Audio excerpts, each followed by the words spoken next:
and then I'll chat with you. We can just chat. That's fine. Okay. Go.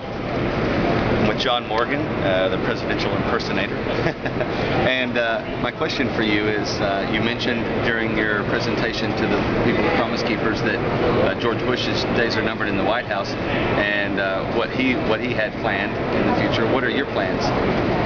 Well, one thing's for sure, I plan to keep on imitating. Okay. And that'll be imitating Jesus Christ, and we'll see who else. Okay. Because I have some interesting tricks up my sleeve, so it should be interesting. Well, and it's not that George Bush is going anywhere; he's leaving the White House, but you'll still have an opportunity to imitate everything that he does, good or bad. He'll be George Bush unleashed. Well, you did talk about imitating Jesus. Could you tell our folks a little bit about your story? Oh, sure. About how you just got into this and how you felt led to do that? Absolutely. One night my wife saw someone imitating President Bush on television, and the thought hit her, do a web search, see if there's anybody out there, making a living doing it. And when she did, she found a couple other guys making, pretty good living at it. And so she got excited and woke me out of a dead sleep and drugged me over to the computer and said, look, there's your new career. So at first I just dismissed it. I thought, no way. I was very comfortable in my secure environment. Been at the same church 25 years. Worked in my parents' used a new appliance store in Orlando, Florida. Essentially my whole life. Lived an in-the-box existence. Change and I were not good friends. So when this opportunity came along, I assumed immediately that there's no way God wanted me to do that. But then, as I shared earlier, the nagging thought, what if it is God? I couldn't get away from. So I thought, well, the least I can do is pray about it, and then God will laugh at me, and that'll be over. So I actually prepared to pray by fasting, because if it was God, I wanted to be sure. And so when I prayed about it, it was one of those few times when you know that God has spoken to your inner heart.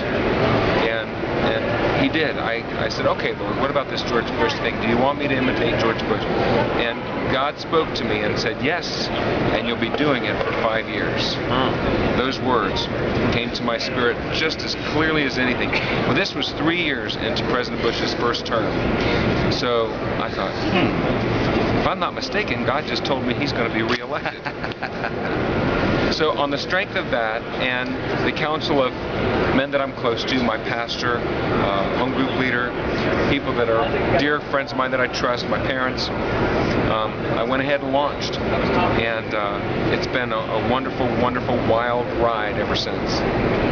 We've had the opportunity to go all around the world, in most states, entertaining for corporate audiences as well as churches. And it's great to have the opportunity to be with Mohawk Carpet or some big name company and not share my faith, but share a witness by being a true servant, by loving those folks and by giving the very best performance I can, and honoring them and loving them the way Christ loves me.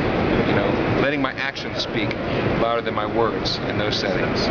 And then when I'm in a faith-based audience, I have the opportunity to share about the imitation of Christ, which is my heart's desire to be like Christ and to motivate other people to remember that everywhere we go, whether it's at a school, church, grocery store, or just on the street, we carry Christ and we are His ambassadors. And we have the God-given responsibility to represent the kingdom of God, to represent our churches, to represent our families, but mostly to represent Jesus Christ. Not just in the way we live, but in the things that we say. See, Jesus, He spent time with the Father to find out what He was to do that day. And then He walked led by the Spirit. He did what God told Him to do. It wasn't an external modeling. It was an internal being led by the Spirit. And God's ministry, obviously, went out through His life. But God wants it to go out through our life as well. John, appreciate you, and we look forward to seeing what you have up your sleeve and where the Lord leads you, and we hope that you continue to imitate Christ. Thank you, my brother.